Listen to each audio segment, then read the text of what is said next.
சொல்லப்பட்டால் கர்த்தத்துவம் அவன் தோளில் இருக்கும். அவர் நாமம் அதிசயமானவர், ஆலோசனை கர்த்தர், வல்லமையின் தேவன், நித்திய பிரபு, சமாதான பிரபு எனப்படும். என் ஆவியும் உன் வாயிலருடைய என் வார்த்தைகளும் இது முதல் என்றென்றைக்கும் உன் வாயிலிருந்தும் உன் சந்ததியின் வாயிலிருந்தும் உன் சந்ததியினுடைய சந்ததியின் வாயிலிருந்தும் நீங்குவதில்லை என்று கர்த்தர் சொல்லுகிறார்.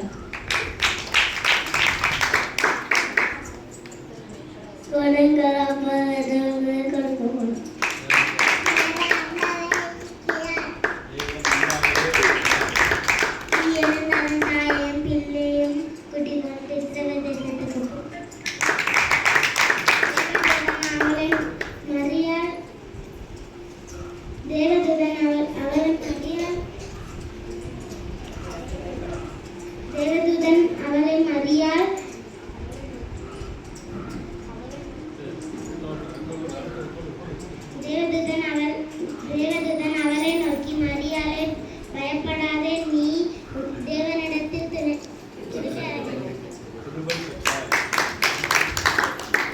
நீதிமான்களுடைய ரட்சிப்பு கர்த்தரால் வரும். இக்கட்டு காலத்தில் அவரே அவர்கள் அடைக்கலம். கர்த்தாவே நல்லவர்களுக்கு இருதயத்தில் செம்மையானவைகளும் நன்மை செய்வார்.